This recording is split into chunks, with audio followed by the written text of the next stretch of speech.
this plus this plus this. And they wrote it up on the board, and if it's, this is how it's got to be. And I went, hey, wait a minute, that's not right. It can be this and this and this. And they go, yeah, that's right. It can be. But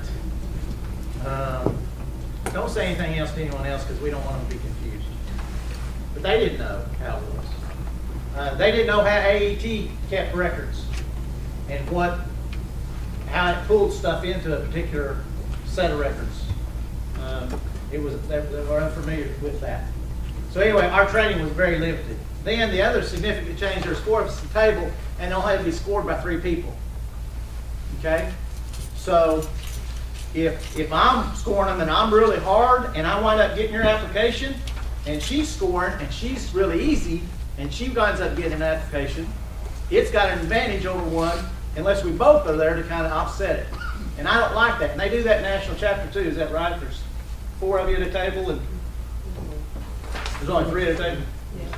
We judge like one person judge chapter, one judge student. Okay, so you put a score on every application at that table. See, that wasn't the case there. And I don't like that. I think it's silly because if you get some, and there are some differences. And if I see every application and I'm scoring consistently, then it doesn't really matter whether I'm really tough or really easy. But if I only see, 3 out of 4 applications, that skews the deal. And so sometimes they would get read a 4th time if the scores were significantly different. And there were several times where it might be 40 points, 50 points different. 2 people at the same table read the same application. Several times that happened. Okay? So it's not an ideal, perfect situation. But I do know up there, when it comes right down to it, the pictures are worth what points are on the rubric. The narrative is worth what points are in the rubric. It doesn't matter how white the paper is. It doesn't matter how, the pictures are worth 1 point apiece. It doesn't matter if 1 or 2 of them blurry or it's odd size or that type of thing. If it does, it's 1 point, per picture. So up there they are scored to the rubric. Right or wrong, pretty much hard and fast to the rubric. So that's why it's important, especially when they go to the nationals, that they're written extensively to the rubric. Kurt, what about your theory on how nationals is done? I think the same thing. It's you can't compare, and we can let Dawn say a few words here after a bit if we get some questions, but you can't compare how we do it at state to how it's done at national. We do them in one afternoon here. They spend a whole week up there, and so they can put emphasis in different areas than what we have the luxury of putting emphasis here. And so know that, and it's a little like what Dr. Scott said and Jeremy when we talked about the agri-science fair. It's the same kind of situation. What the judges in the agri-science fair don't know is the rubric and how it's scored there compared to how national's going to do it. And so all we can do is just do the best that we can and improve the process on that. And it's just we're going to have emphasis in different things and more things here at state than what we do at national until they're exactly judged the same way at both places. And I don't know as economically and feasibly that'll ever happen because we can't bring a set of judges in to sit in here for 5 days to go over the applications that we have. So it is what it is. So You want to show them through an application? we can do that. And what we've done, we've got a few in here that have never done one, and so we're going to do the process of how to open up a Proficiency app and how to get one started. And then we'll kind of get into some of the rubric stuff. But when the kid has their account in AET, and just like on the national chapter deal, you guys saw Nina's deal where she started out in FFA and ended up into her account in AET.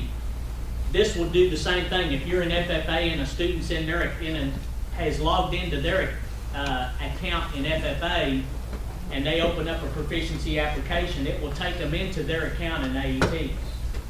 And so it will be in their AET account. Hey, why, go ahead, Kurt, Yeah. with what you're looking at, but how many, we asked how many have done an application, how many of you did an application within the last 2 years? That narrows it down a little bit. The application has changed significantly in the last 2 years. So if you've done one in the past, there are lots and lots and lots of changes to the actual wording of the application, the questions that are there, and the format being it's in AET now. Go to the reports, go to degree manager. We're going to open up a proficiency award application. We're going to add new, and it brings it in there. We open up the application, and you can see that there's 3 things to talk about. Probably the first thing you do on the cover, the first thing you're going to do is, are you going to lock the application to the records in AET, or are you going to unlock it? As far as what state says, doesn't matter. Doesn't matter whether you lock the records or unlock the records. It's all a matter of how do you want to fill the application out. Probably one thing I would recommend is if you've got a kid that has done very extensive records and it's an entrepreneurship application, I would probably lock it in there and have that information transferred in. And after it's transferred in, you can unlock the application after those numbers and stuff have been imported. Then unlock the application to fill some of that other stuff out if you want to. And so you can go, you don't have to unlock it at the very beginning. You can unlock it at any part in time that you want to fill that application out. And so like I said, if you've got a kid that has done a good job of keeping records in there, you think it would do a good job of importing those records in there, I would, by all means, I would have it import those records in first before I unlocked it. Any questions on that? What's the reason for it to be unlocked to your records? If your records are in there, why would you want it to be unlocked from your records?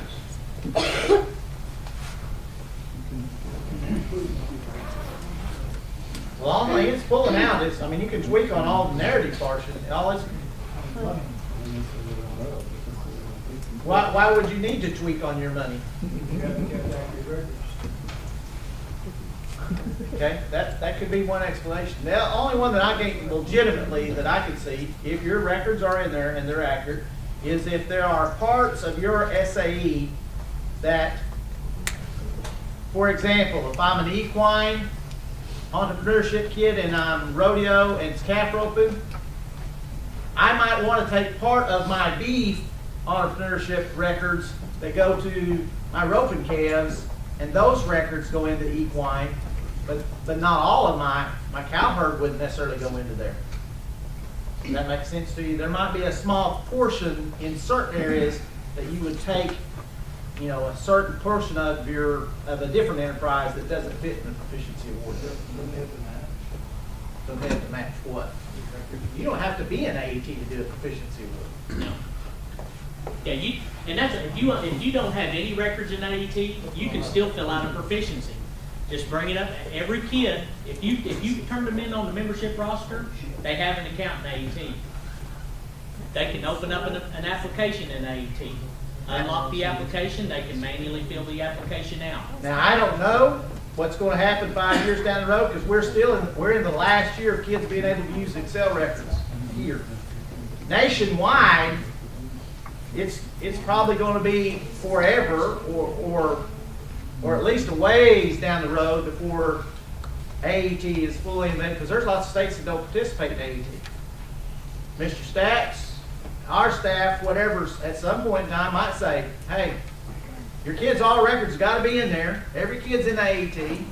It's got to be locked to your records before we'll approve your proficiency award. I don't know that that's down the way, Mr. Stacks, but I'm assuming that that's certainly going to be at least addressed at some point in time. Could be.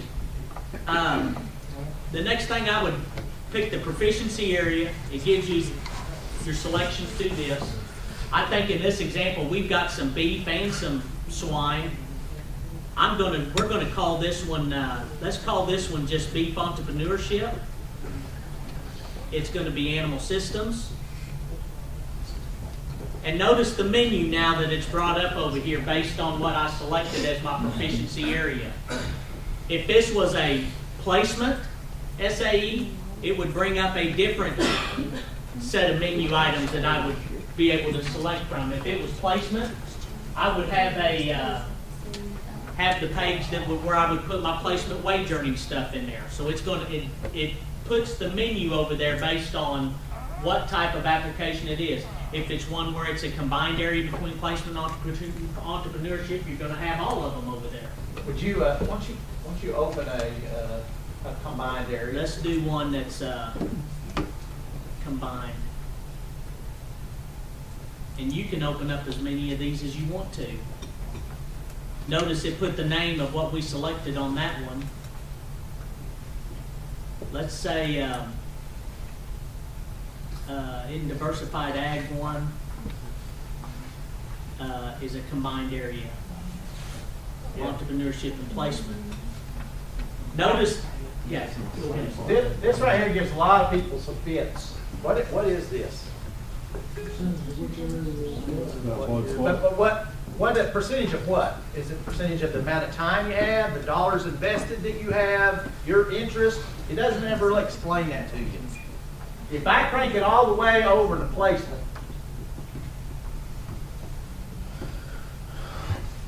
I think it's going to give me only placement SAEs. If I click it all the way over to entrepreneurship, it's going to shut the placement stuff off and just give me the entrepreneurship pages. That's really all that slide does. So don't get hung up whether it's 60, 40 or whatever, because it doesn't tell you, is that the number of hours that clock hours that you spend in each? Is it the amount of money that you've earned from each? It doesn't really tell you anywhere that it is. It's kind of your estimate. It's about half, or it's 60, 40 or 70, 30 or whatever. But don't get hung up on it. It's not tied to anything else other than to open up those pages. Take away. You guys see how those changed on that? Okay, the next thing you're going to do after the basic setup is you're going to choose what your SAE experiences are, and it's going to pop up if you're tied to your records. If you haven't locked to the records, you can select all the experiences that you have based on what you have in there. So, like this one, and we use this one as the diversified ag one. Since it's diversified ag, we're going to put all of them in there, even the wage earning, because the wage earning is crops, it has cattle, he has hogs, essentially everything he has in there. If we were in the beef enterprise, we would leave the first three ones checked and not check the last three, because they don't pertain to the beef production. And so if they have their records in AET, based on the proficiency, you can select what experiences you want records to transfer out of AET into the application. Everybody got that? Since this one is the combined, I'm going to leave this one like that. And then save selections. And now you can see where they have all transferred over. There's the details, the income and expense page transferred over. The beginning inventory. Now, talking about one of the reasons why you might want to... That's the ending inventory. Yeah, the ending. One of the reasons why you might want to... and you wouldn't have to have it unlocked on this to do this, but notice on like the raised market animals, it says no quality. I'm going to go in here on the heifers, and I've actually got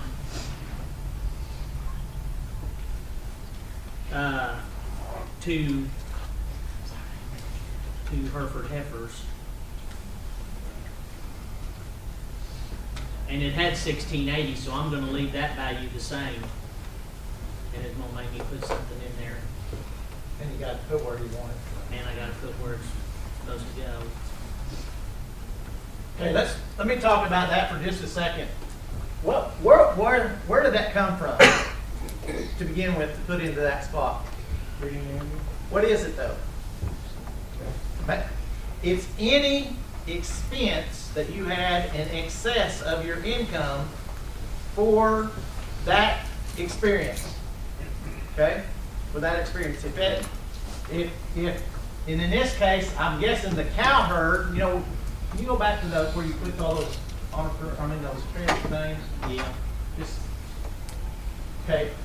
Evidently, his show steers and his breeding cattle didn't have any value in or expenses in excess of his income. So in other words, they made some money.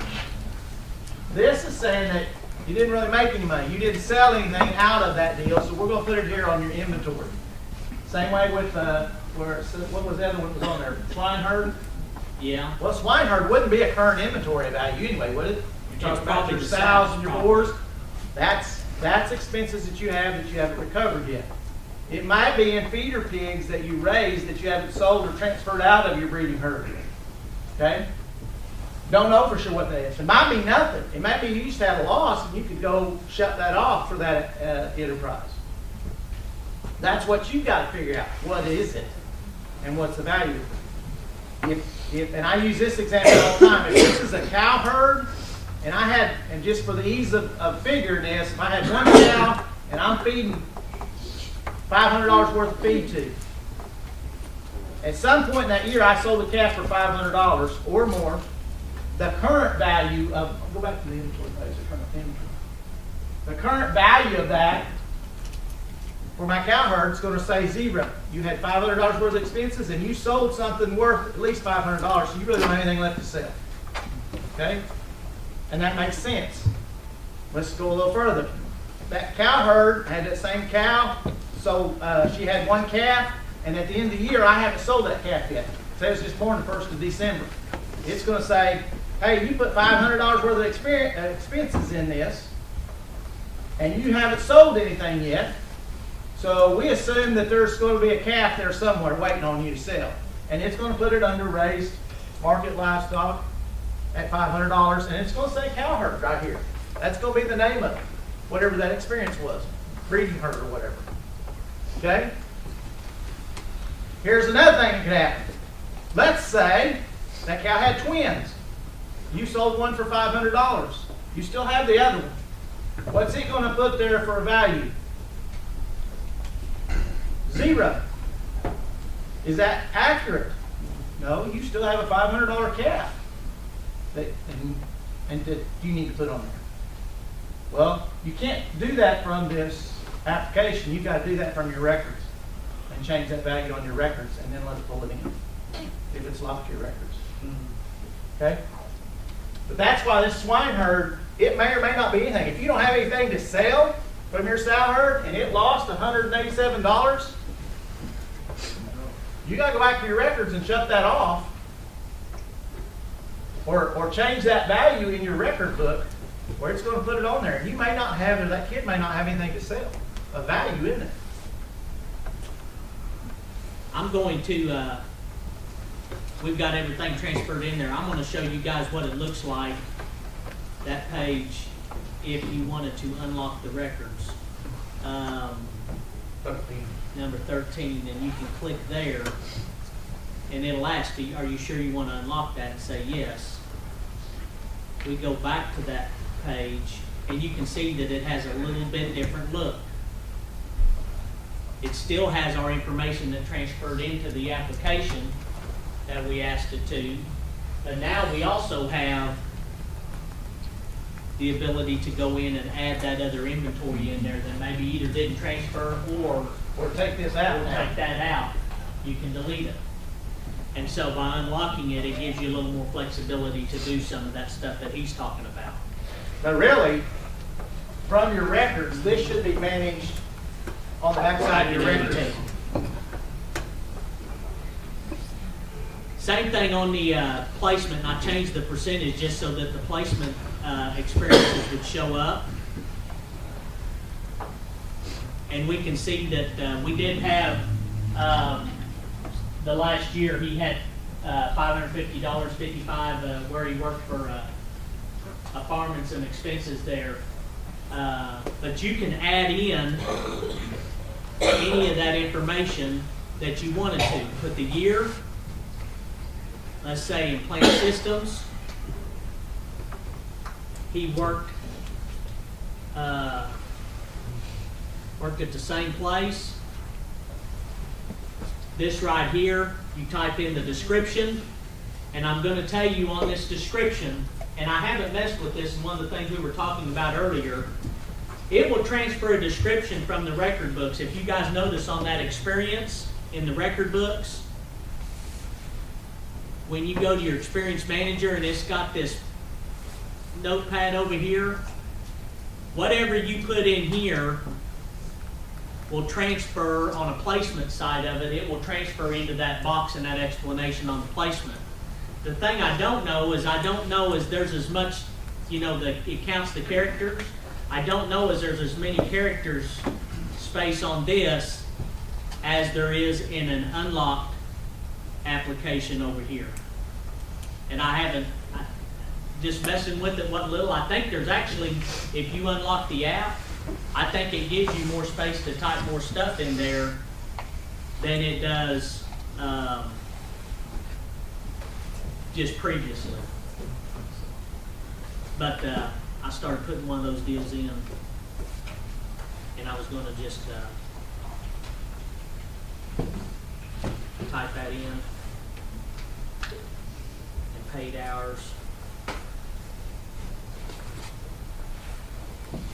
And we'll say 200, and then enter. And see, it puts the description in there. We didn't have a description on that in our record, so it didn't transfer a description. But there's a description here on this. The reason I say that is it's important. This page here, and also on the entrepreneurship on the other side with the financial records, and we'll look at the rubric here in a minute, but this page here on a placement application counts 32 points of the proficiency score. It scores, it's one of the highest scoring pages that there It is. essentially counts the same as this page in an entrepreneurship, plus all the financials, the income and expense statement on an entrepreneurship application. This equals those two sections on an entrepreneurship application. Yeah. And so this page is very important, very, very important. What are we talking about in the description? If you look up there what it says under the question mark for AET, go up there to the very top, hit that green thing, Kurt, on the description. Maybe you just got to hover over it, and, or maybe it's not the one. It may not let me do anything. What are they asking there, is the question. I know that I was part, and I hate to admit this because I'm not real proud of the product that got turned out, but I was part of the revision committee that rewrote the Proficiency and STAR award applications. That the thought of the committee was on that project description, activity, job title, responsibilities. What we wanted there is to know what you did for that farmer. Plain and simple. That was all we wanted to know. I do these things. Or at the feed store, I do these things. Tell me the name of that. Goes on that other line. And then what I do here. Everything that I do, I want it in this one box. What it has become, and we're having a lot of discussion with National FFA and that type of thing. What we've seen, if I work for Farmer Brown and I do some cultivating, I do some harvesting, I do some planting, should that be 3 different employers? It's the same employer. And if for every change of employer, you get one activity description box. And the thought process is within that activity description, you can write down all the things you do for that farmer. Well, because of the old application, the way it was set up, they said, there's been some thought that you have to break that hours out and break that up by your different jobs that you do. So how many hours did you spend cultivating? How many hours did you spend harvesting? How many hours did you spend planting? And so in order to do that within the new application, is you've got to make each one of those a different experience. So in some instances, the way we had before, you might have 5, 6, 7, 8, 10 different job descriptions for your same employer, and you busted out the hours from that, you'd have to have 5 or 6 or 7 experiences in AET to equate that. Mr. Murray and I wish National FFA would come out and say, we're going to tell the people on the committee, that's not, you don't need 15 activities or experiences for the same employer. One employer, one activity, and then tell me the description over here. And that's what the rubric says. But they won't say that, and there's some people says, I don't like the looks of that. Looks like you're doing more when you have all these different experiences, and you tell me how many hours you spent cultivating, how many hours you spent planting. Okay? So it's a little bit of a, I don't know, we've called National FFA a couple of times. They're too busy right now to get back with us, but they're going to get back with us sometime soon. But for right now, we're still in a little bit of a limbo of that. I guess this, and Dawn and I talked about this on the phone a little bit the other day, but we, you know, the rubric, of course, it said 32 points, that page counts 32 points. You want to max out the points, you got to show significant growth, and that's underlined significant growth, in diversification, responsibilities, or hours, and income, and engagement over time period, and opportunities presented. So, what they're saying is going back to that proficiency that we had, they want to show that there was growth from 2013 to 2014, 2014 to 2015, 2015 to 2016. The question is how do we measure that? Do we measure that by the first year I cultivated, the next year I cultivated and planted, the next year I cultivated, planted, and harvested? Is it by the number of lines you have with hours and everything? Or can you show growth within each one of the descriptions on each one of those years like that? And I guess that's something Dawn and us, we need to sit down and visit when we talk to judges at state. And I don't even know, like in national, it's a little like what they've talked about on the national chapter. Whether you want to see the who, what, where, when, how in that paragraph, or whether you don't want it in the paragraph. And it's just going to come down to a judge's preference question like that. So, whether you do it one way or the other, you have to show significant growth. Some growth in hours, some growth in income, and some growth in job description, responsibilities. They need to show growth. I would tell you a little bit like what Jared said about the choppiness of the application. My thinking is if I work for one employer for 4 years, I am no way, or very, very, very difficult for me to go out and break out the number of specific paid hours for each one of those job descriptions. And I'm going to say that's fabrication. When I judge it, I say that's bull crap. I mean, it really is. Nobody does that. You don't clock in. Oh, I'm cultivating now. Got to hit the clock. Whoa, whoa, whoa. After lunch, we're going to harvest. Hit the clock. You don't do that. But some think that that's the way it needs to be done because that's kind of how the old application works. How many hours did you spend doing these things? So, I think you're fine doing it this way. They didn't address that one way or the other, so it is going to be a personal preference and national. You will probably, and Don jump in anytime, but we'll probably have some judges at state, just because they've judged several years here, are going to want to see that stuff broke out in there. I'm sure we'll have some that are going to want to see that. Yes. When you set up a placement in AET, you can set up one employer in different subjects, different experiences. So if I do that, so I have a student works at Warren Farms and he works in their poultry house some days, he works with vegetables some days, and then he just percentages it out when he does his paycheck. Will that come up as different lines? Don't really know. Okay. I don't know. Kurt, do you know whether that? I I think. know what you're talking about, but I don't know how it goes in that. And I've seen what it is. I think what you're saying, you still have to have those different experiences. If Yeah, because it's not going to. yeah, What you're selecting is You have to set up those differences, just like the feed deal. If you go to the store to buy feed, you just determine which one of those experiences it might go to. You might have 5 different experiences that feed goes to. Some of them goes to the cows, some of them goes to the show kids, whatever.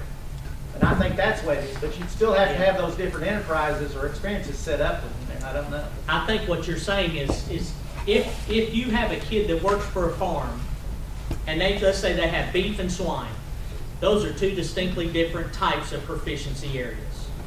And so a kid may separate those have 2 different experiences because they're separate proficiencies. Right. What we're talking about is, let's say that, like if they're in wheat production, they're grain production, and it's wheat, and everything they do is wheat, but someday they might combine wheat, another day they may be working the field, another day they may be planting, and so it's the same proficiency area, but it's different job description and responsibilities.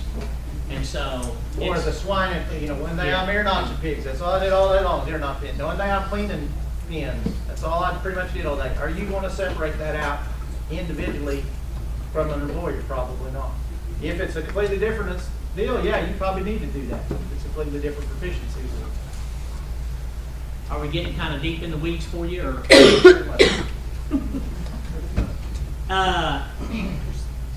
If everybody's okay, we might go to, this page is the same for everybody.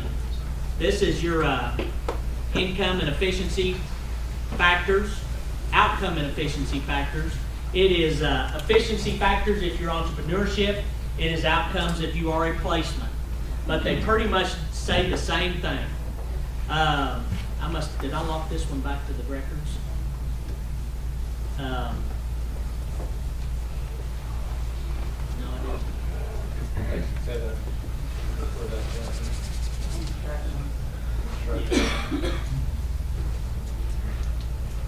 On the instructions. It's done disconnected already. I don't know why it's not letting me input that in, though. Add it, if you have to click that from the top button, add it to that. Yeah. You add new, you put what it is out, your learning outcome there. And what it is it may be, let's say swine production. Your learning outcome may be learning the different types of nutrition or protein levels that you're going to feed the different types of swine.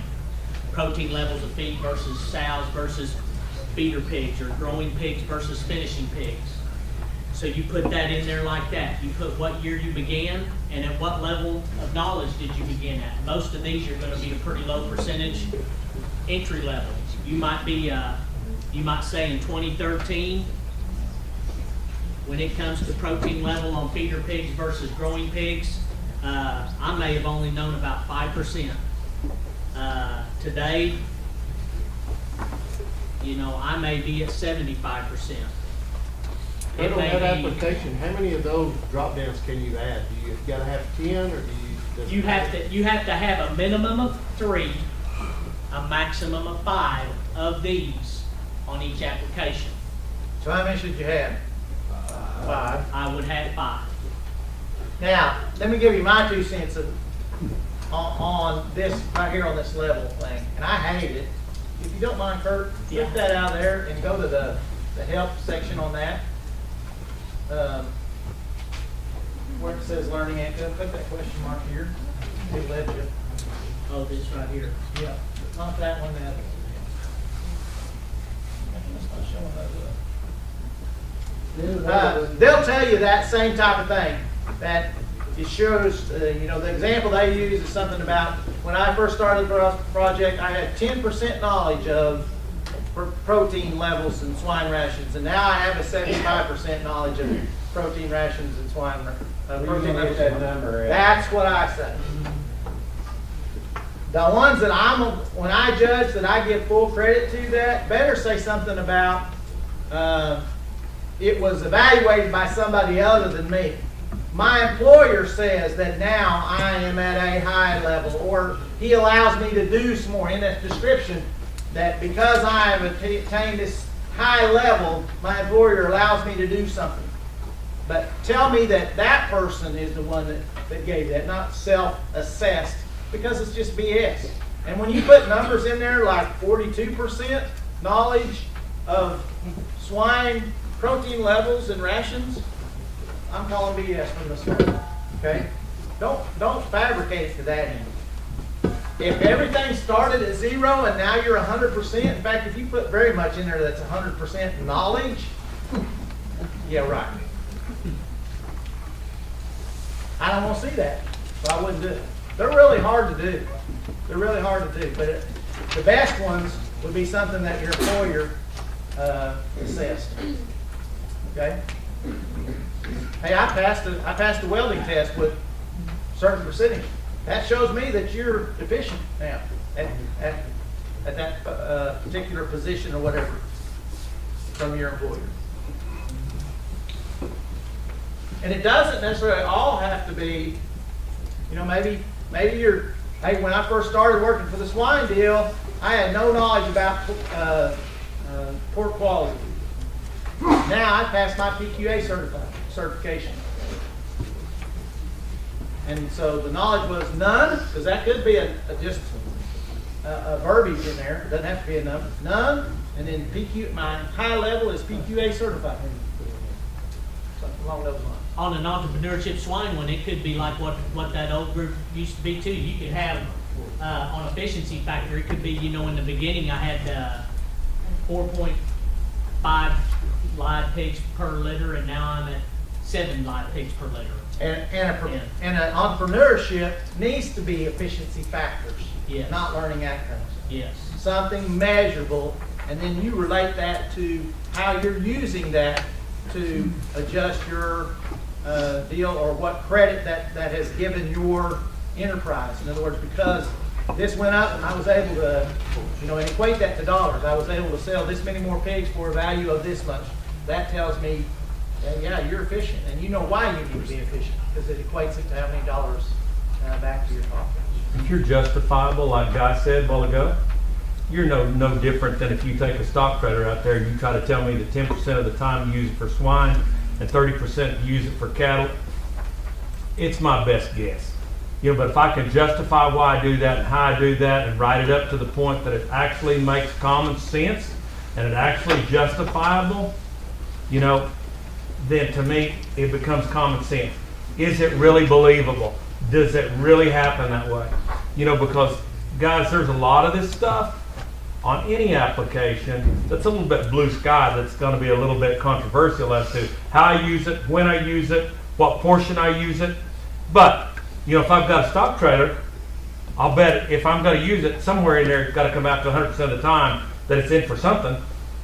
Whether it's, but anyway, because I've got to have a cost expectancy against it. But I like what Guy said right there. If I can justify what portion or how I'm doing it, that becomes really good on an application. I've justified it, and it looks common sense. Counts 10% if you go to the rubric, and just like those other things, look at the rubric. Maximum points, you got to have 3 or more responses reflective of your SAE, and each clearly demonstrates measurable improvement of efficiencies over time period reported, or clearly identifies how poor efficiencies led to decisions moving overall SAE enterprises or activities. Okay? But 3 or more, and they've got to clearly demonstrate measurable either improvement, or if they didn't improve. Yeah. Or weather played a factor in it or whatever, justify what happened. Vaccination programs. If you go to a national FFA and you log into your account, just go to Proficiency Awards, and it has there's a rubric for combined proficiency. So if you have one of those blended areas that is placement and entrepreneurship, there's a blended or combined proficiency placement, and then there's an entrepreneurship rubric. The last thing I would say about those learning outcomes, you can, for a placement app, have efficiencies if you talk about that being your employer's, and your involvement in your employer. So for example, my employer stated that as a direct result of my skill and knowledge of delivering swine, being present during the birthing process, we were able to increase our number of live births from 6.8 to 8.4 over that time. And you can use those types of efficiencies in there if they're a direct result of your knowledge and skill. Okay? Yes. The kind of judge that you are, guy, you kind of pointed out a minute ago, as your employer, you go through there and you want to see your employer 5 times over there as your efficiency kind of measure. You see what I'm saying? It'd be better to me rather than a self-assessed thing. Unless it's something that makes sense, self-assessed, like the PQA deal that I was talking about, or something that I took a test and passed the test, or something that I could. But when you just say, I pulled these numbers out, when I first started, I knew 12.3% of this thing, and now I'm at 100%. Know everything there is to know about X, Y, Z. I'm not buying it. And Mike, there's nothing says you can't use the curriculum too. Yeah. That your efficiency now because I've had 2 ag classes, I've had 2 core classes that's involving this. I went to a workshop involving this. I did, again, justify knowledge with where you're at on the outcome. But I can give you example after example after example of terrible ones. You just go through there, the national ones that we looked at, they were just terrible. I had 0 knowledge, now I'm at 100%. Know everything there is to know about shoeing horses. Yeah, I bet you. I bet you. The next page, which is similar to the whether it's placement or entrepreneurship, it's the same as the skills and competency page. And what I wanted to show you is these first 5 have to be related to the primary pathway. And where does it get that? Notice when I click that down, there's nothing there. Part of that is because in the basic setup, we did not declare what the primary pathway was. And you've got those 8 to choose from. Since this is a diversified ag, even though there's animal science and plant science, the emphasis is, we would say, probably in animal science. So we're going to click that. So now when we go to the skills and competency page, those are going to be the competencies that pop up in there that we can pick from. Pick a really, really interesting one out of this, Murray. Populate that deal. Okay, so like let's say formulate feed rations to provide the nutritional needs of animals. Okay, so we'll come over here and let's say that we did formulate feed rations. So let's say for the sows, we formulated a ration of corn, soybeans at a 10% protein value and fed them at such and such percentage of protein. Feeder pigs, I started out with feeder pigs from 8 weeks to 3 months. We're on a 20% ration, and then the protein dropped so many months after that. The real thing, and I think it's real important, is that statement up there above, contributions to success. How did that succeed? How did your knowledge or your skill that you've got right here contribute to the benefit of the SAE?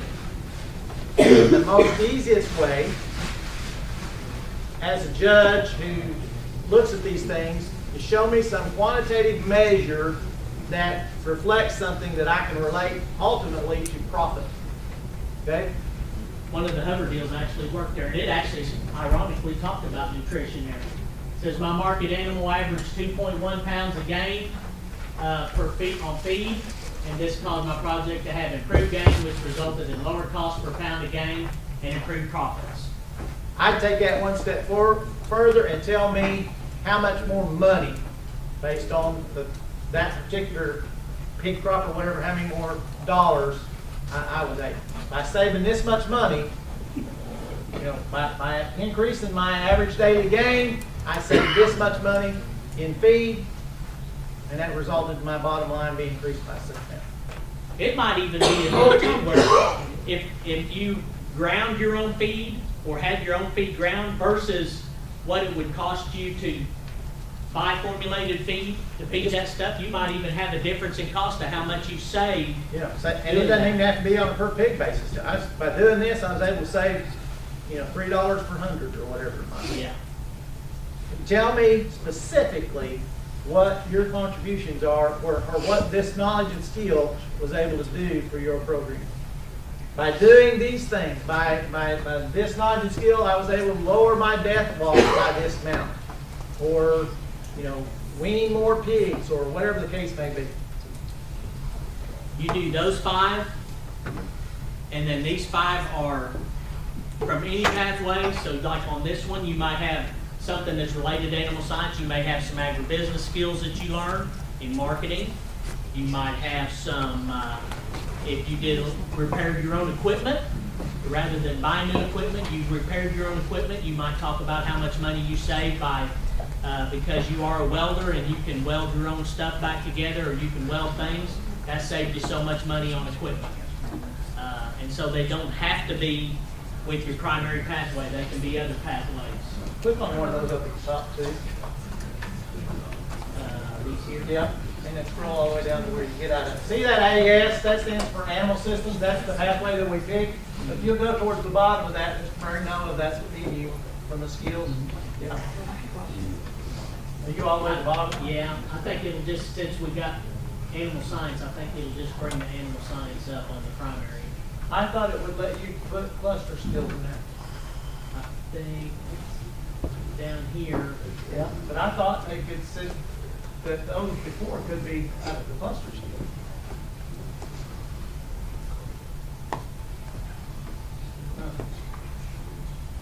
Not showing up. Well, I speak some double line. We had that debate one time, and they evidently changed it, because before, that was an option up there at the top, is, in your primary deals, you could include some of the cluster skills. you can see where the animal science down here in these from any pathway, they're black, but then any of the others, like this is biotechnology systems. There's your clusters. Environmental science, food processing. It would not hurt for one of these 5 down here, particularly if you're going to national to deal with safety, or something related to safety somehow. Just because I think that's kind of an emphasis on the national level, is safety training, is safety of some kind. Any questions on that? Once you come up with the value, if you learn how to weld and repair your equipment, where you gonna come up with value, you're just gonna estimate it, right? Well, or you How can, many hours did you spend repairing equipment, and what would that have cost you if you had to have that done? How many hours in the shop time at your? Okay, well, I thought maybe you was talking about what we could save from not having to buy a new one. If it's something you took a piece of equipment and you repaired it versus a new small piece of equipment, yeah. And I was thinking is in, hey, because I'm weld, I didn't have to go have it hired done. Okay. But that would work too, Robert.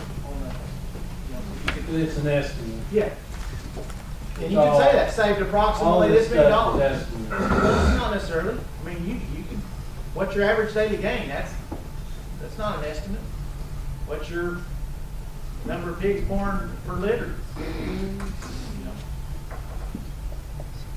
the other thing to show you on that, and going to the rubric, I want you to notice that that page is worth 26 points. So, it's another page that I think probably gets somewhat overlooked, but counts a lot of points in the application. And I don't know if you noticed or not, but each one of those boxes over here has 500 characters in it, which is quite a bit to write in. And so you can spend quite a bit of time and some detail on that page. But you better tell me how that contributed to your success, not just tell me what you did. Because that's what the question asks. And that's what all 10 competencies demonstrate skills that are appropriate for the size, scope, and responsibilities of the program, and all 10 demonstrates application of skill attainment with significant measurable impact on the overall success of the SAE? Yes.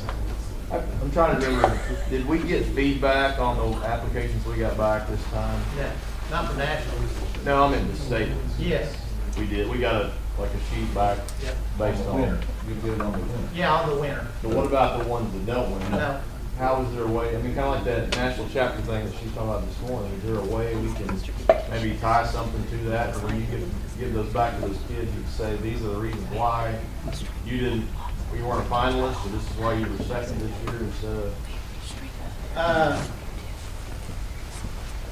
I'll tell you a little bit what happens here at state after they're judged. They figure out the duplicates, they figure out who can't go on, who can't be a state winner because they're too young, that type of thing. That takes 2 or 3 days. And from there until some point in time around the convention, Dawn goes through each one of the 49 state winners, or how many we have, and writes a very detailed critique for the state winners so that they go on to nationals. Our staff then gets that critique and the application, and I look at them and write critiques. Mr. Murray looks at them and writes critiques. Mr. Miller looks at them and writes critiques, and those go back to the field. And it takes me, I don't know, a good hour to go through one application to write a thing, and that's knowing that Dawn's already went through it and found a bunch of stuff in it already that I don't have to worry about finding these types of things. So,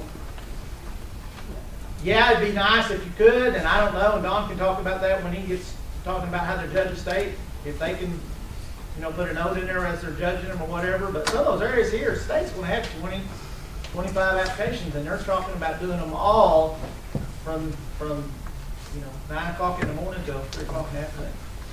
All of them with 25 people. So it would be tough.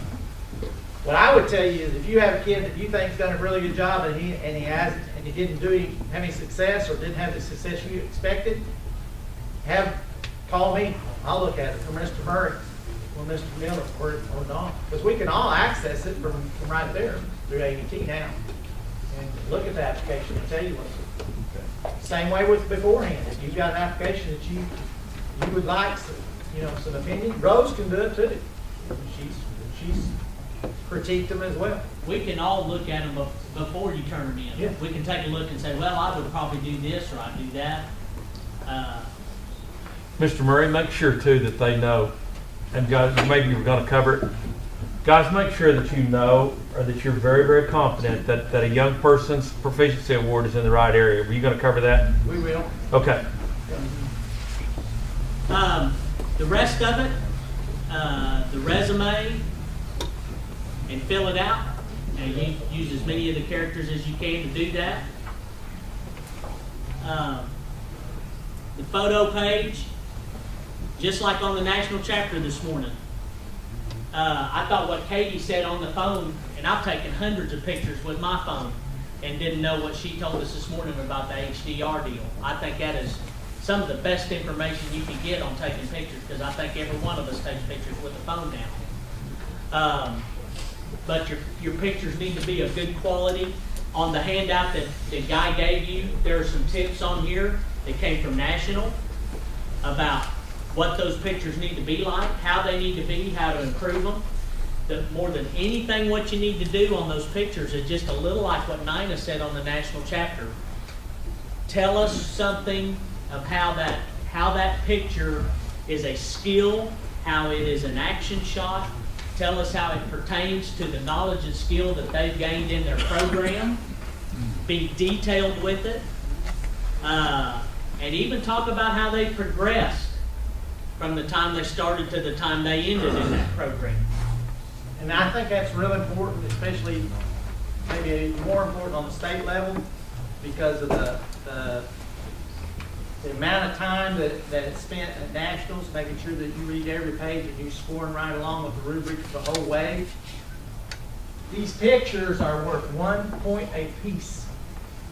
So you know how much time I spent on the pictures at nationals? Not a great deal of time. They're worth 1 point a piece. Now, the overall effect, yeah, probably need some good pictures. If they're all awful pictures, you might lose more than 10 points or 6 points. But they're worth 1 point apiece. And that's all they're worth. Okay? I told Don, I talked on the phone the other day, I've judged the national deal at convention, and I have some national finalist applications in my office. And there are pictures that are vertical, there are pictures that are horizontal, there are pictures that you can't tell even hardly what they are in the picture. But they're national finalists, and part of that is because the app was so well written before that, hey, you know, they got 5 out of 6 points. That one picture, we'll just throw it out, they got 5 out of 6 on that. I think if you had only 5 out of 6 pictures here at the state level, you're probably not going to win, and may not be a finalist. But that's just how important pictures are at the state compared to what they are at national. For some people, well, I like what they were saying about judging the national chapter application. For some, it has an overall effect on things.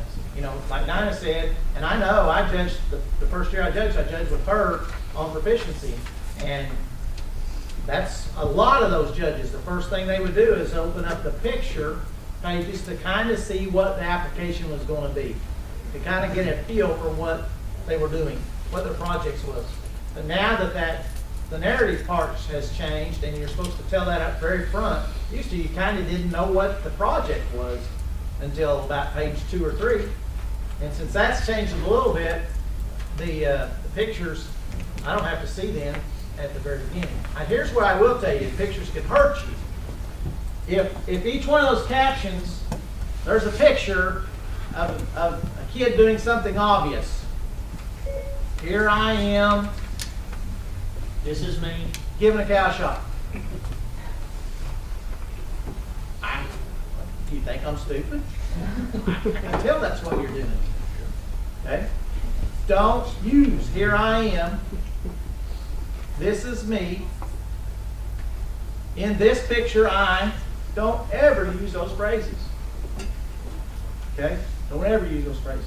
Use that box, if you want to tell me more information, related to that picture, but more information about your knowledge and skill, about your efficiency, about, you know, the total program, something that you wanted to say but you didn't have room to say over here on the narrative portion that's related kind of that picture, those types of things.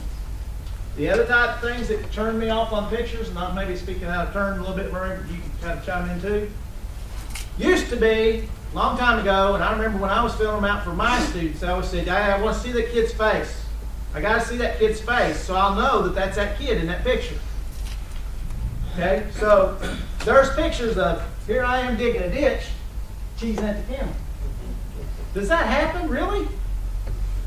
You don't do that. Get at an angle if you need to feel the need to get the kid's face in the picture, but I don't have to have straight on both eyes, the full headshot, mug shot, to be able to tell that's a kid in that picture. Okay? Now, if every one of those pictures has got somebody with a hoodie on and back to me, then yeah, maybe that's stock photos. I don't know. Okay? But don't turn around and cheese for the camera. Another thing, and this is, I don't know, there are some that believe this 100%, and I can't argue with them because they've had success. But there were some ag teachers in the state of Oklahoma say you need to have at least one picture in there of the ag teacher with the kid, because this is a supervised agriculture experience. I didn't have in any of mine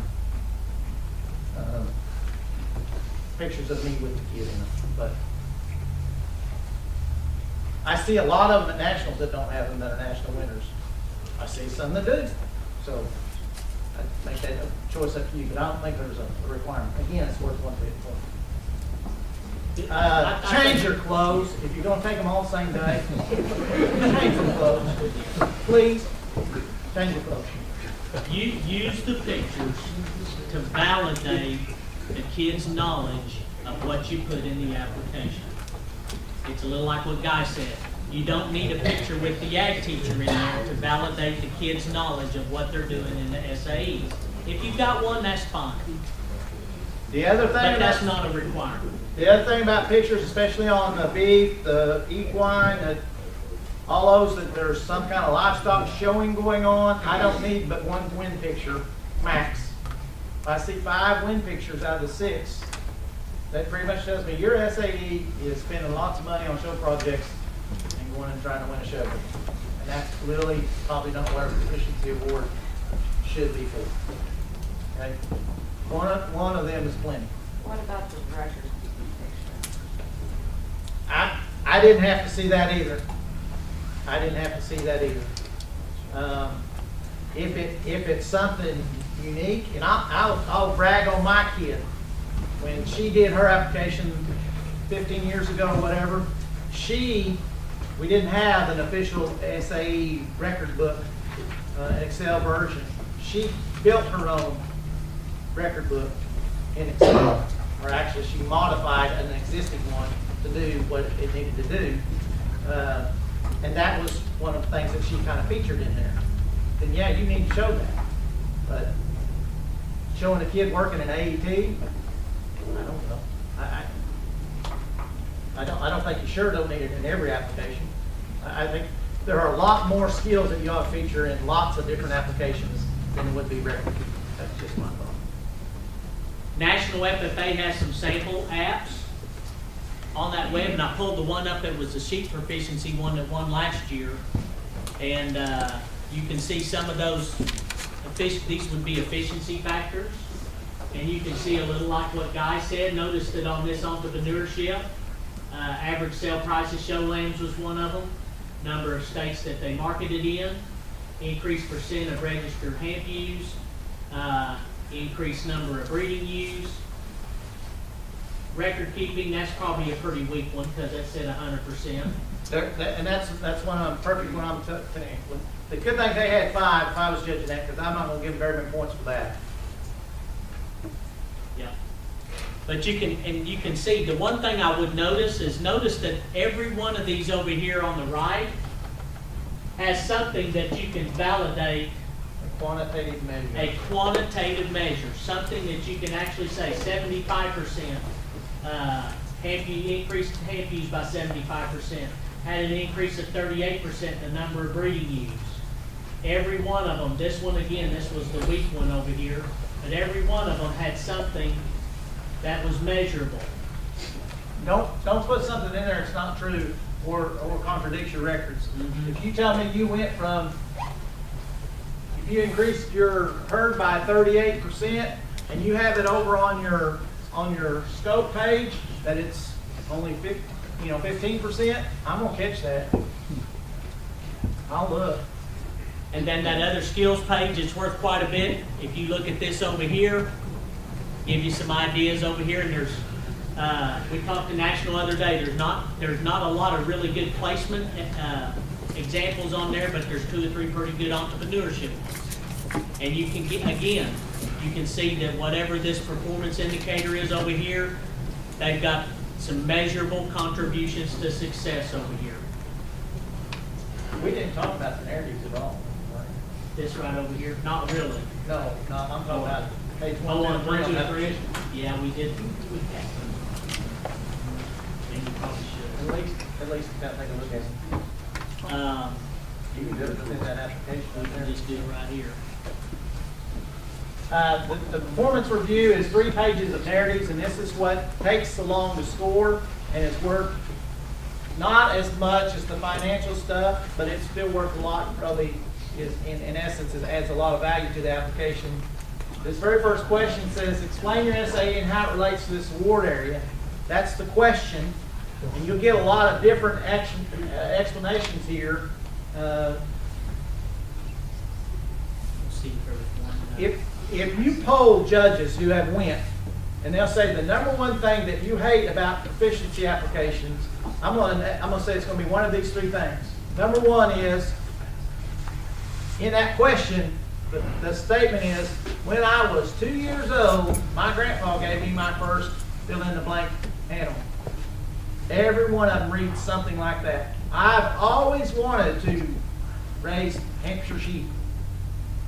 Okay? Every one of them wants to read that way. That's one. The in this picture is probably number 2, and I'll tell you number 3 when we get to it. Yeah. And again, it's got some ideas of what to put in that paragraph there when you hover over that question mark on that one. What really ought to happen here is you tell me all that I need to know about what you actually do with your SAE. If it's a wheat pasture operation, explain that to me. Because there are a lot of people who don't know. If I have a unique situation, explain that to me. Here, tell me what you do with your SAE. Okay? And that should be the very first part of that statement. I have 22 cows and I'm raising them for commercial production, or I'm trying to raise show calves, or whatever that case may be. Tell me what you do. Explain your SAE, that very front. If you want to throw in some of that other stuff, what interested and motivated you to begin, that's where I think that question right there came from, the old application, and that's where you get all that. Well, ever since I was 1 year old, I wanted to show, Hereford pigs. So here I am. So, be cautious of that. That next one, briefly explain your roles and responsibilities and management decisions related to this award area. How have you increased your knowledge and skills related to this area? Again, it wouldn't hurt to have these tied back to that, if it's placement, have this tied back to where you show growth in that area back there on that page. How have you increased your skills and knowledge? I learned stuff in ag class, I took a workshop, I'm PQA certified, I've done the MBA program, or whatever the case might be, that you've got extra knowledge and skills. My employer has shown me how to do these things, or whatever the case may be. How have your roles and responsibilities increased over the lifetime of the same deal? How have your responsibilities changed? Essentially, one of the emphasis is they want to see growth. Have you grown in your program? Have you grown in your SE from the time you entered ag to the time that you filled this proficiency out? I started sweeping the shop, and now I'm a certified overhead welder. That showed me some growth over that time. I started in the shop sweeping the floor, and now I'm still sweeping the floor. Didn't see much growth in that. My hours might have increased, but I didn't see much growth in that. Explain what is the single greatest challenge you face in this award area, and how did you overcome that challenge? Here's pet peeve number 3 from judges from here. My number 1 greatest challenge is time management. And list 3 more. First of all, don't use time management here because it's almost in every one of them. And 2, do we need to point out the definition of single? Because I guarantee you, a lot of those that we read up there would have 5. No, it's 1. It asks for 1. Tell me what that one thing may be. Okay?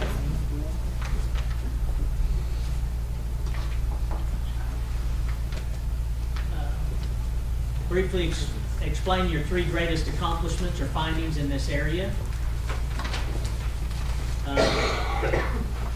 Have you participated in training or experiences that have impacted the success of your company or growth as an employee? Have you gone to any type of training? Did you go to any seminars, programs, or anything that helped you improve as an employee or in your area?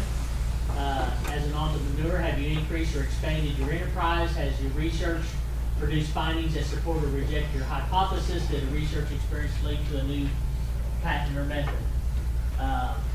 What was it? Is there something impactful that helped you either improve as an employee or change or do something different in an entrepreneurship program? Maybe the fact that, talking back to swine, maybe you did something a certain way, but then after you went through PQA training, you saw something in that realized, man, I need to do something different management-wise with my hogs. I need to do something, vaccinate different, do something different. That would be an accomplishment, or that would be a finding that maybe helped you improve what you did in your herd. And it wouldn't hurt to even list how that improved the findings of that in your program.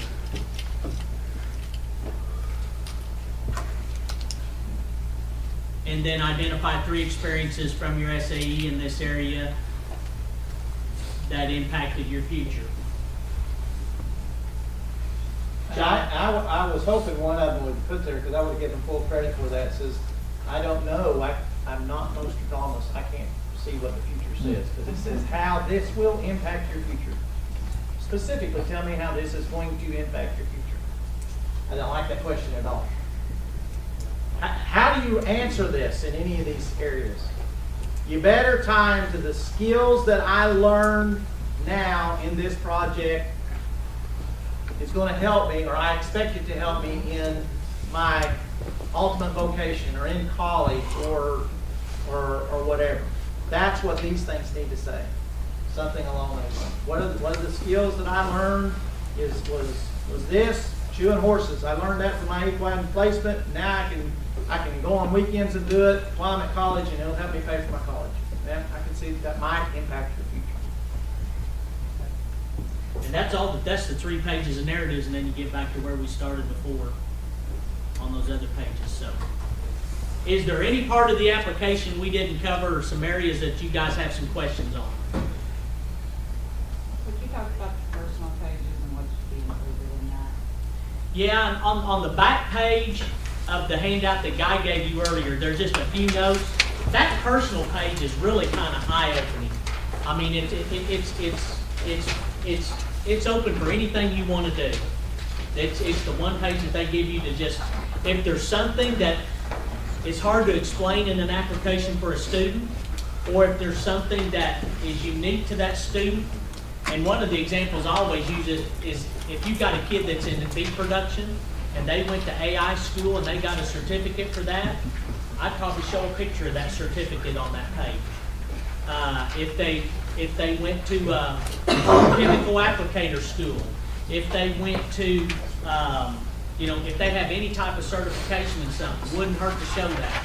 They could show receipts, they could show bank statements, they could do a collage of pictures, maybe pictures that, if there was more to their program that they couldn't show on those 6 picture pages, they might have some others that they could put on there and do a collage. It's really free game to do whatever you want to do on that page. Something that you feel like was hard to explain in the app, and you can do it on that optional page. It may be another employer statement. I think some on a placement app, they do an employer statement, and then they may have an advisor's letter. And so it's really just free game on what you want to do on that. Don? Kurt, I might, if I Yes. just said back, I really wasn't going to plan to speak at all, but Yes. they know me well enough, I probably would. I've got just a very few observations about kind of what we do in Oklahoma. First of all, I might tell you, I went up a few years ago, and here we were about day 4. Literally, the eyes are starting to hurt. Of course, we go out of an evening and enjoy the night, but we're in there in the morning. And there's probably a room set up about like this, and every table's got a quad of judges with their stack. And over yonder, there's a table over there, they just start laughing their tails off. And we're over here looking for anything. We're just dying. We said, what's the deal? You got to share. So we just shut down the whole room. They set up, held up that application with a picture. They were knee-deep in the small animal application. There's these 2 girls with an umbrella walking through just an absolute downpour.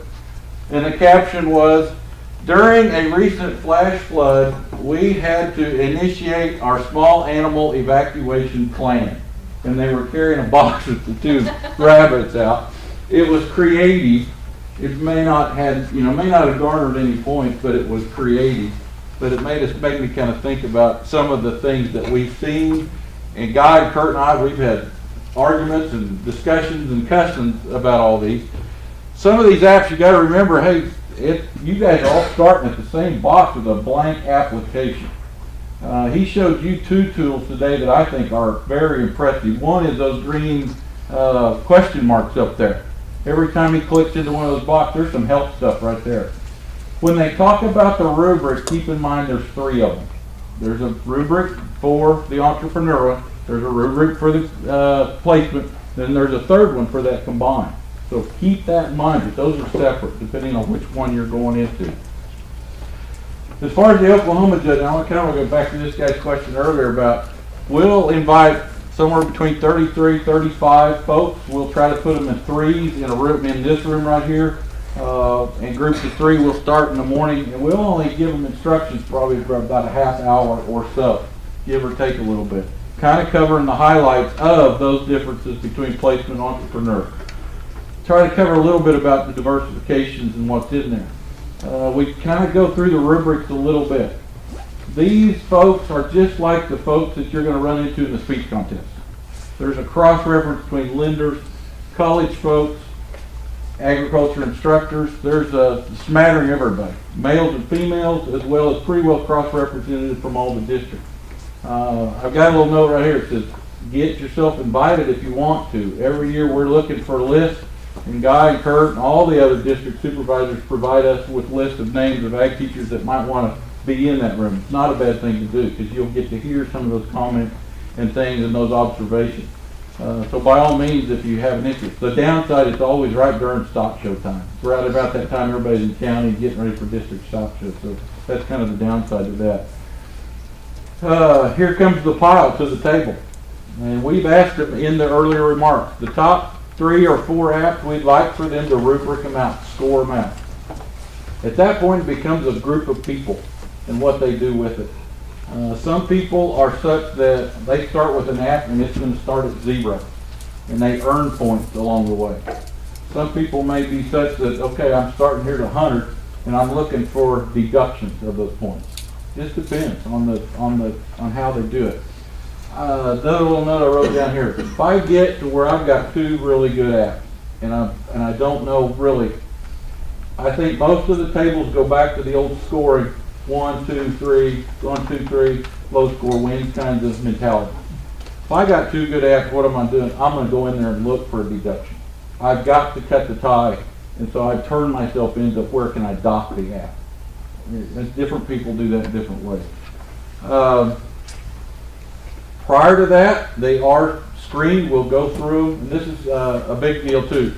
We will try to look at them to make sure they're in the right category. That word diversified, if you have a diversified category, it's got to be diversified. Look at those descriptions and make sure you know what qualifies. Help me out here. Corn and wheat does not qualify as diversified crop. That's grain production. You got to have a cereal versus a fiber versus an oil. You got to be diversified according to those kinds of standards. So kind of look out for that, because you might put in a great app and you think it's in the right spot and it gets knocked out because it's in the wrong hole. So that's fair to say, guys. Yes. That does happen. And we, in the past, 3, 4, 5 years ago, we used to move them to the area that we felt like it most closely fit. We've quit doing that. If it's not in the right area, it will not be judged. It might be safer if you have a doubt. Put it in 2 areas. That's probably a safer route. Can you do that? Yes. You- A kid can turn in as many apps as they want. But I'm saying the same app. You Well, just put 2 different titles on it. It should It's be gotta different. fit- it's gotta Should fit be that different category. verbiage. I mean, you're going to need to write it. The better solution Write it to the title. is to get it done early and then run it by us. Yeah. And if we don't say, no, it can't be here, or yes, it can be here, or we don't know, let's run it up to Flagville, the National FFA, and ultimately, they're the ones that make the final decision on it. Yeah. Likewise, the same holds true if I'm in an entrepreneurship category and I'm a judge and I'm reading a lot of placement kind of stuff, or vice versa. I'm judging a placement category and I start talking about my hogs or my animals. That's hard, and it's got a chance of really just getting the personal effect, the general effect. Even though there's not a general effect up there, as a judge, hey, this just isn't working. It's in the wrong home, and so I'm going to instinctively dock it, so to speak. Just back to the pictures don't score a lot. He is exactly right, but here's some things. I don't want to see a kid mowing in flip-flops. I don't want to see a kid listening on his iPhone with the cords, the earplugs, and all that. If they're a safety thing, that's cool. Shorts, we're wearing a lot of shorts out there, which I understand that, and I get that. That's probably real life. From a safety perspective, we got to think about the clothing that we got on in those pictures. Obviously, goggles are eye protection. If I'm pouring any kind of chemical, remember 1 or 2 the last couple of years, I'm reaching up for some kind of bad stuff, and I don't have gloves or goggles on. Yeah, it's only a point, but that goes to general thinking of the person judging, so to speak. Jack has caught, he called me a while back, but I don't know what we're going to do at the state, but if one goes on, we need to make sure they're printed on the same day, because there's dates, I guess, that are activated, and they're going to start looking for those up at the national. So if you do have a national finance that's going, we're gonna try to start looking for those. They gotta all be, the Version. version number. Because That's some of it, the not that. versions had to all be the same. Yeah. If you go back and reprint it, like for example, you've got one page again that you say, well, I'm gonna print that page, you gotta print the whole application, because if you don't, you're gonna have a different version. In other words, especially in an unlocked application, there could be mathematical things that change, but they don't show up because you've got them on a different version.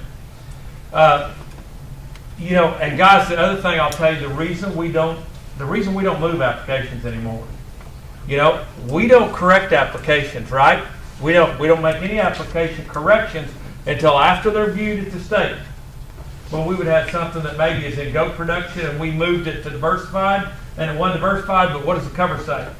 GO production, we had somebody mad because we put it in the right area. And if you send it on, it's going to have the right heading on it. But we had a lot of teachers had a lot of heartburn. They need to have it in the right area. Guy will tell you, 2 years ago, I thought as a committee we sat here and we saw 3 national winners that we kicked out because they weren't in the right area at all.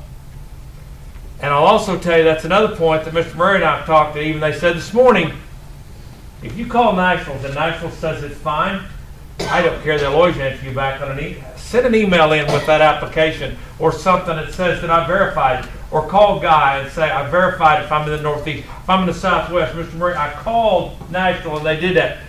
Guys, that'll stop a lot of heartburn because, but boy, that was a big thing not to change them because more people were upset because we was changing them. So we just quit. The other thing that happens sometimes, why is there ever a doubt? I mean, you guys are smart. You can read those descriptions. Why do we have to worry about you getting them in the right area? I won this area last year, so I can't be in there anymore. I can maybe sneak it into this area. And so we get it, and it doesn't fit there, and we move it back into the area that you won 2 years ago. And we check now for the last 2 or 3 years that we've actually had cases where we moved them back, 4 or 5 years ago, we moved them out of the area that they sent it into an area that they'd won 2 years before. And we didn't even catch it. We sent them to National, and National catches it. Yeah. Just kind of an overwhelming thought for everybody. This contest it's a paper contest. The judges only have paper to look at. They don't get to talk to the student. Remember that. As a judge, I'm kind of like Guy. I want to be cut and dried and what things are worth, but when I start reading that out, it's the story of the program. And when I get to the end, I get to visualize what the kid looks like if I've got at least a picture of their face. That well-written book is the one that should win. Now, hopefully it'll score out as well. But that's really all we got. If I had it my way, we'd take the top 3 and interview them and come up with some weighted average, and we'll find the best kid or the best program. We don't have those resources available. No. So only till the very end of Final Four at Nationals do you get to play that. So remember that when you're putting these together, that judge only has what's in front of him between those 2 covers. And so that might take you a long way. A friend of mine told me once, he said, it's kind of like show ring. You got to be pretty decent to get to the grand drive, but then it might take a little luck to get the grand trophy. So you kind of remember that.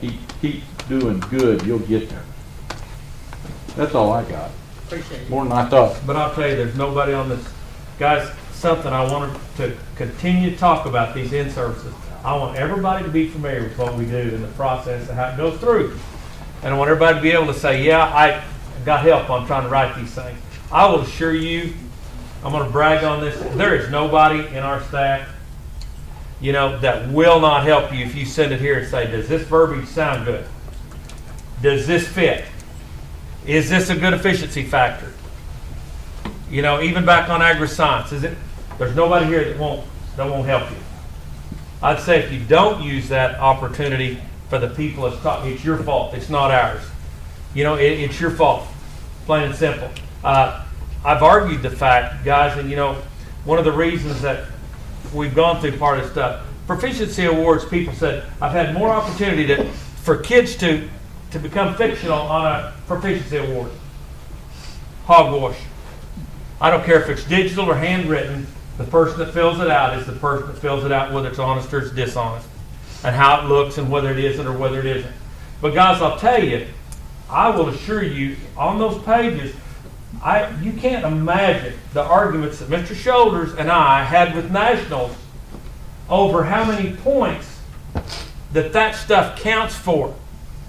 I said, you're telling me something, some of these pages, that a kid can sit down and fill out AF and R standards and come up with essay stuff, and that counts more points than the financial records that a kid keeps for 4 years. And yeah, it does, guys. It does count more. Look at those pages where I'm going to gather points. If a page counts 26 points and I fill it out to get 10, and I have another page over here that's worth 18 and I fill it out to get 17, and you get beat, it's your fault. Read the rubric. I'm just telling you, these things are pretty simplified. They're not easy to fill out. I don't think winning anything is supposed to be easy. It's supposed to take some time. You know, I've heard all that. If it was easy, everybody would do it. I want everybody to do it, but I want you to give those young people an opportunity to do this. Give them, you got some programs and you got some things out there, guys, that kids that really got some good programs and never being exposed to any of this stuff. We're wanting to make that available to you and to those kids. It makes us all look better on the outcomes of what we're trying to put out. Jack, I've got one other observation. Along the way, we will have, I don't know for another word, a dignitary or two. There could be a state representative in that room, a senator, anybody we reach out to judges for. There's sponsors, there's the FFA Foundation folks. Keep that in mind as well, too, that this is your chance to throw a great product in front of them. And they love it. Everyone in there is like, man, these kids they're doing great stuff. So kind of keep that in mind, too. It's a fantastic place for you guys to show off to the world what's going on out there. Raise your hand. I know Taylor, you have. Raise your hand if you judge proficiencies at the state. We've got a few in here that have, and they're a good resource there to ask too, because they've actually been in the room. And so I guarantee you every one of them that raised their hand would tell you just what they know. And every table's a little different during judging. They have their own temperament. The other handout this is on the Blue Book or somewhere on the website, but that's just over the past so many years, and they update this every year. And I know they left off Baghdad off the top of this list, but that'll give you an idea of some of those areas that there's not a lot of participation from year to year. Last year, I said there was 11 areas that didn't have but 3.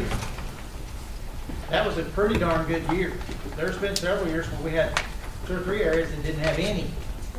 And I don't think last year, we had any area that didn't. But if you have, yeah, we did. We had 1. But if we have people come up and you got a first and second place, and they said, well, who was third? There's probably a reason why we didn't have a third. We had 2 applications.